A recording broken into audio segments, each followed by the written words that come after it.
¿Qué tal? ¿Cómo están amigos y amigas de esta comunidad? Sin duda alguna lo que está pasando en Estados Unidos con estas protestas por parte de estudiantes de diversas universidades es uno de los temas en los que debemos de poner mucha, pero mucha atención. Lo hemos analizado ya desde diferentes aristas, pero esta semana se presentó una situación que no es menor, que es el apoyo por parte de académicos y estudiantes de la Universidad Nacional Autónoma de México llevando a cabo un plantón similar frente a Rectoría.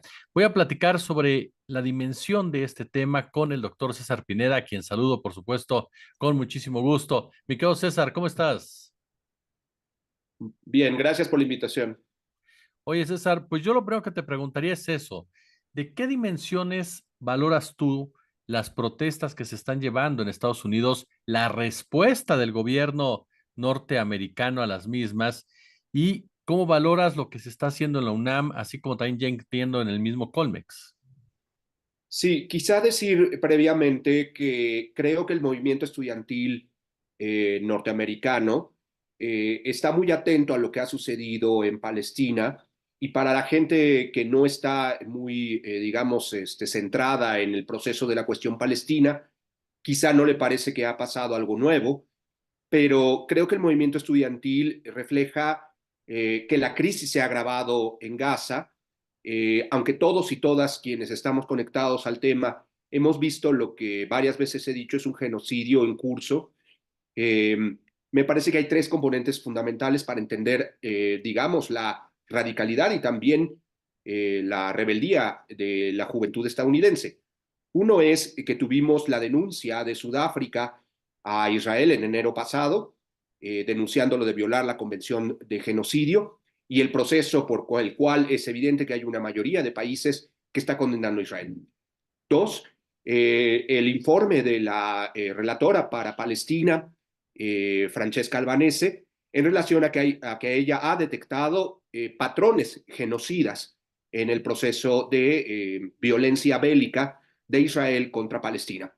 Y tercero, el que quizá a muchísima gente y especialmente a los estudiantes de Estados Unidos pues provoca una oleada de indignación, lo que ha declarado Philip Lazzarini, que es el comisionado general de la Agencia de Naciones Unidas para Refugiados en Palestina, que ha dicho que esta es una guerra contra los niños, porque sabemos que las cifras, mayoritariamente de los 35.000, casi 35.000 muertos palestinos que hay hoy, la mitad, más de la mitad, el 70%, son mujeres y niños muy pequeños.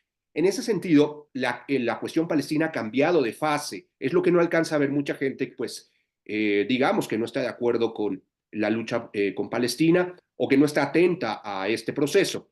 Es decir, ha cambiado por completo la fase. El mundo está viendo cómo se comete un genocidio y esto ha provocado en los estudiantes estadounidenses un punto de quiebre que me parece muy importante entender el alcance, como tú lo preguntas, en relación también a que está en medio de un proceso electoral y sobre todo porque hay una contradicción central entre cómo se utilizan los recursos estadounidenses en un momento en donde Estados Unidos también sufre de ciertas deficiencias de salud, como en el caso de la epidemia, digamos, de adicción por ciertas drogas, o la falta de recursos en temas vitales de educación y salud también allá, y se destina un gasto impresionante a la guerra en Ucrania, también a apoyar a Israel, entendiendo que Estados Unidos es el principal protector, tanto político como financiero, como militar de Israel. Entonces, estas dos condiciones, es decir, una condición externa a Estados Unidos, que es, por supuesto, cómo se desarrolla la cuestión palestina, y por el otro lado, el proceso electoral y las contradicciones internas de hacia dónde se orienta el gasto, han provocado un shock en los estudiantes universitarios y universitarias que han salido como otras veces, recordando mucho a Occupy Wall Street, esta forma de acampar, nosotros le diríamos simplemente un plantón, pero ellos con el Occupy Wall Street que sucedió en 2011, que es esta forma de casas de campaña afuera de centros importantes de poder, lo han llevado a las universidades. Y por supuesto con el eco, recordando por supuesto a Vietnam y el enorme movimiento contra la guerra, que yo siempre digo, Vietnam fue derrotado militarmente por el Vietcong en el país del sureste asiático, pero fue derrotado políticamente por el movimiento universitario en Estados Unidos. Y en ese sentido me parece que la aparición de este actor ha cambiado las condiciones por completo de la cuestión palestina, porque a pesar de que otros estados habían impugnado, tanto Israel como Estados Unidos, la ONU misma había, quedado totalmente rebasada frente al conflicto. Las movilizaciones mundiales que se han desarrollado desde octubre pasado no habían sido respondidas por los líderes políticos. Y en este caso ya hemos escuchado la respuesta bastante ofensiva, incluso y represiva de Trump, de Donald Trump, del presidente Biden y del propio Netanyahu, que no se había atrevido a responderle a ninguna de las movilizaciones mundiales. Y aquí podemos ver la importancia del movimiento estudiantil en Estados Unidos. El propio líder de Israel les responde, e incluso su representación en la ONU, tratando de descalificarlos, tratando de minimizar el señalamiento que están haciendo a Israel. De ese tamaño es la confrontación política, los líderes políticos de dos países que son el centro del conflicto, frente a miles de estudiantes en más de 100 acampadas alrededor de Estados Unidos. Inicia todo, tú corrígeme por favor, doctor, en una universidad emblemática que es la de Columbia, en donde no asiste cualquiera. Hablamos de que asisten estudiantes que tienen un vínculo con la política norteamericana, que tienen un apellido incluso, que son de una situación económica favorecedora y que uno pensaría, pues tendrían que estar del lado de un sistema que a final de cuentas es el que los prohijó, es el que les permite tener ese estilo de vida y que sin embargo, junto con otros estudiantes, comienzan esta movilización. Es un rompimiento de un sistema, es un rompimiento de una visión de hacer las cosas y por eso vemos desde padres de familia o maestros que se enfrentan frente a los policías y la cantidad de policías que enviaron al edificio Hamilton. Es un rompimiento del mismo sistema desde adentro en los Estados Unidos. Las teorías de los movimientos sociales siempre hablan de que la empatía que se genera de los movilizados, por ejemplo, una de las múltiples razones para movilizarse y protestar, es cuando se detona una crueldad o una arbitrariedad desmedida. Es decir, hay un juicio moral, ético, no solo político, sino yo diría incluso humanitario. Como lo vimos en Ayotzinapa, no todo el mundo conocía, por supuesto, a los estudiantes. Hay miles de desaparecidos en México e incluso a algunos les pareció extraño que hubiera una movilización de ese tipo en México cuando había muchos más desaparecidos. Sin embargo, el grado de crueldad que representan estas imágenes, especialmente por los medios no hegemónicos de Palestina, sobre Palestina, y además las redes sociales que nos han permitido ver el enorme sufrimiento de un pueblo, que en efecto podemos caracterizar como una guerra de exterminio, creo que ha volcado una capacidad crítica sobre los estudiantes y las estudiantes, no del todo desconectadas con el pensamiento crítico, a pesar, en efecto, como tú lo mencionas, de que sean universidades pues, que representan al establishment no solo de Estados Unidos, sino del mundo. Son las universidades hegemónicas que por supuesto están dominadas desde hace décadas por el pensamiento neoliberal, por el pensamiento que legitima el capitalismo, etcétera. Sin embargo, digamos, el alcance de lo que está sucediendo en la cuestión palestina. Pero por el otro lado, sí querría decir también que detonar este movimiento es también paralelo a cómo ha surgido en otros momentos, otros movimientos estudiantiles con la represión. Es probable que muchos de ellos y ellas no se hubieran sumado al movimiento original si no hubieran sido reprimidas, como tú bien ilustras, cruelmente también los estudiantes de Estados Unidos. Hoy podemos ver unas imágenes inexplicables en una democracia y en un país donde además con arrogancia se nos dice es el faro de la libertad de expresión. Es decir, hemos visto una secuela, no solo en Nueva York, sino en la UCLA, en distintas universidades, no solo de desalojos violentos, sino de medidas represivas sumamente disciplinadoras y atemorizantes para la población estudiantil por mostrarlos a las cámaras, hacer actos de terror, digamos, para inhibir y disuadir al estudiantado de seguir sumándose. Pero curiosamente, al menos hasta ahora, ha tenido el efecto contradictorio. Es decir, entre más se ataca a los estudiantes, más estudiantes salen a apoyar a los estudiantes originalmente movilizados y más población los apoya. Otra vez, frente a esta tesis de que la mayoría de la gente frente a un acto de arbitrariedad muy grave, frente a el rechazo al sufrimiento, se moviliza. Y es obvio que muchísima gente está viendo que lo que se le está haciendo a los estudiantes también es injusto. Entonces, digamos que tenemos una doble injusticia. Lo que sucede en Palestina, lo que le hacen a los estudiantes y los cuestionamientos ético-políticos que están detrás y señalan a Estados Unidos como el principal protector del genocidio y como además una contradicción central por la política que maneja internamente. Creo que como tú lo dices, sí es un posible, yo diría un potencial todavía quiebre del sistema hegemónico, una posible crisis de la hegemonía interna en Estados Unidos que desde Donald Trump hemos visto tiene problemas para tener un consenso interno la élite estadounidense, pero también la sociedad estadounidense.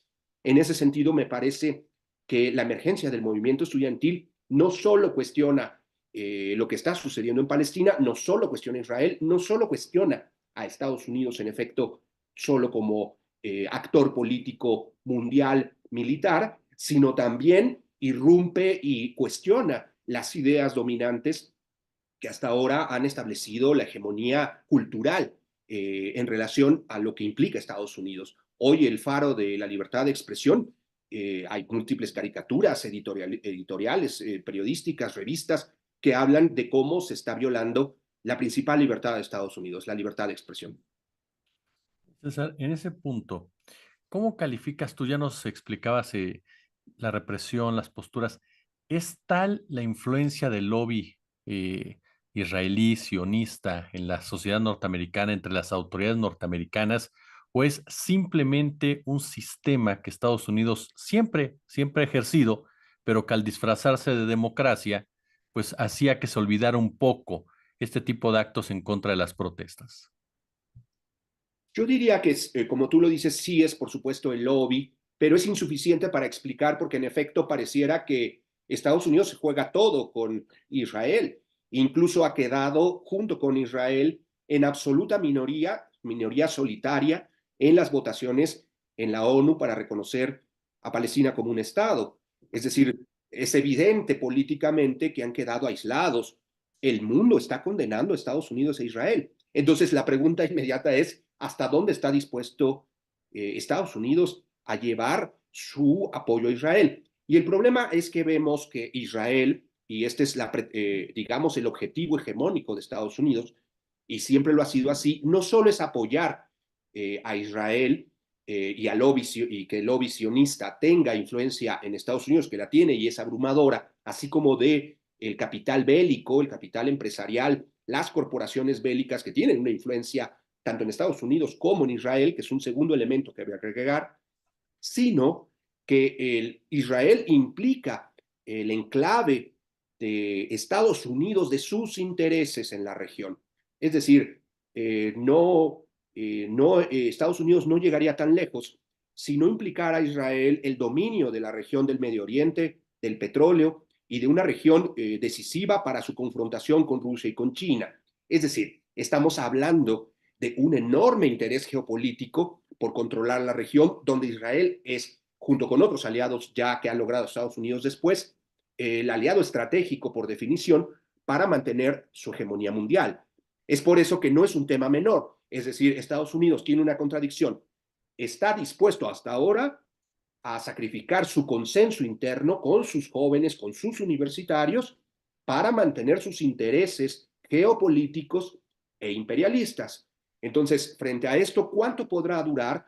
No sabemos cuánto daño puede hacer al propio sistema político, porque en efecto lo que está haciendo con la respuesta de Biden, sumamente conservadora, sumamente represiva, que dio hace un par de días, en relación a que las protestas debían regresar al orden y que nunca permitirían el desorden, palabras más, palabras menos que dijo el presidente Biden, implican para la juventud, junto con la declaración de Trump, que se burló y denigró al movimiento universitario, burlándose como él generalmente lo hace, que los dos partidos, digamos, son representación de un mismo modelo de gobernanza de una misma oferta política y puede llevar, por supuesto, a que la juventud equipare a los dos partidos políticos como simplemente dos alas de un mismo partido. Un partido imperialista, un partido represivo y un partido que gobierna Estados Unidos desde hace mucho tiempo, con pequeñas diferencias y matices en sus discursos y en su política de derechos, pero que en el fondo tienen una misma política. Y hoy esa misma política choca con los universitarios y las universitarias. César, ese punto nos lleva a lo que pasa en CEU. ¿Cómo leemos lo que sucede en Ciudad Universitaria?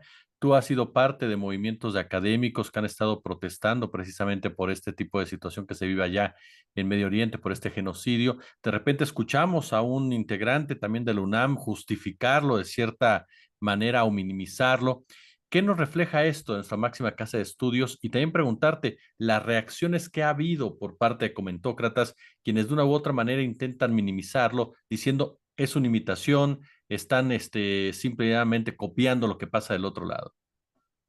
Bueno, hay que decir que otra vez, como decía al principio, el símbolo de que sean universitarios, o sea, el pensamiento crítico, el eco de Vietnam, el eco de Occupy Wall Street, el eco de las movilizaciones contra la invasión en Irak, por supuesto, Black Lives Matter, es decir, todas estas referencias no solo son, digamos, símbolos de confrontación con las élites o con el poder, sino símbolos para otros estudiantes, para otras clases subalternas. Es decir, son símbolos de lucha que quedan en la memoria histórica y es tan importante para muchos y muchas que, por supuesto, que se reprima a los estudiantes en Estados Unidos genera una reacción inmediata en los estudiantes mexicanos y, por el otro lado, refleja la posibilidad inmediata de solidarizarse con sus pares. Es muy distinto lo que ha sucedido hasta ahora en relación a la represión en Estados Unidos, que simplemente el desarrollo de las movilizaciones generales por Palestina. Es decir, ahora hay un doble agravio o un doble ataque. Se ataca a los palestinos y se ataca a los estudiantes. Y en ese sentido, la reacción de los estudiantes mexicanos es muy natural. De la parte, por supuesto, politizada, que está atenta a la cuestión palestina y que ahora encontró una manera muy sencilla de solidarizarse, que es, por supuesto, replicando. Esto sucede en todos los movimientos sociales. Hay que decir que cuando en 2011, en el propio Estados Unidos, un pequeño colectivo llama a ocupar afuera de Wall Street, que es donde sabemos están los poderes financieros, los poderes de las grandes corporaciones, el comité que lo había lanzado no sabía que iba a detonar un movimiento nacional, porque la gente va replicando la forma que ve enfrente y en Estados Unidos se montaron entre 300 y 500 campamentos en todo Estados Unidos en ese año. Replicar las acciones como lo están haciendo en Francia, también están haciendo acampadas en Valencia, en buena parte de Europa, en ya una casi treintena de países fuera de Estados Unidos, refleja no solo la solidaridad, sino una forma de acción inmediata que les permite sumarse, digamos, a un movimiento que pareciera ya es un movimiento estudiantil internacional. En ese sentido, creo que sí estamos viviendo, todavía es temprano para decirlo, pero un punto de inflexión. Dependerá de la fuerza de ese movimiento internacional estudiantil, hacia dónde se dirige la confrontación, en este caso de la cuestión palestina, y cómo dirigen sus señalamientos al mainstream, porque en otras ocasiones, así empezó el movimiento estudiantil del 68, a pesar de tener demandas muy específicas, se volvían, por supuesto, señalamientos a la estructura sistémica en cada estado-nación donde el movimiento estudiantil se expresaba. Y por el otro lado, creo que es también natural que las sobrereacciones de algunos comentaristas, pero también, digamos, de la derecha de las redes sociales. Por supuesto, la movilización, y de ahí su impacto y su simbolismo, irrumpe para señalar. Es muy distinto que lo hagamos los académicos, que lo hagan otros sectores, a que los estudiantes ocupen el espacio universitario, que desde la universidad se mande ese mensaje político que a muchos les parece, por supuesto, inaceptable. Y de ahí su fuerza, porque, digamos, irrumpe de manera muy poderosa, de una manera muy rebelde, para decir alto al genocidio para decir alto a la represión en Estados Unidos y porque forma estos lazos invisibles y simbólicos entre países que va formando un señalamiento internacional. Entonces, las derechas están muy alebrestadas porque hace mucho que no vivíamos un movimiento y una movilización de esta magnitud y sobre todo que cuestiona varios elementos, no solo en la cuestión palestina, sino en efecto de la estructura internacional, Estados Unidos, la universidad como, digamos, plataforma de expresión política, Estados Unidos reprimiendo a sus propios estudiantes, es decir, muchos elementos que parecen normalizados, la democracia estadounidense, el papel de Estados Unidos como hegemón mundial, quedan tocados y por supuesto develan las relaciones de dominación a nivel mundial. Entonces los estudiantes, aunque formalmente solo se quieran solidarizar con bebés palestinos y familias palestinas bombardeadas y con estudiantes reprimidos, terminan develando y quitándole, digamos, el velo a todas las relaciones hegemónicas, militares, empresariales, políticas de Estados Unidos y de el sistema mundo tal y como hoy lo conocemos. Doctor César Pineda, siempre es un placer escucharte y aprender de ti, querido. Muchas gracias por la invitación y con todo gusto cuando se necesite de platicar y conversar para estos temas, con todo gusto estoy dispuesto.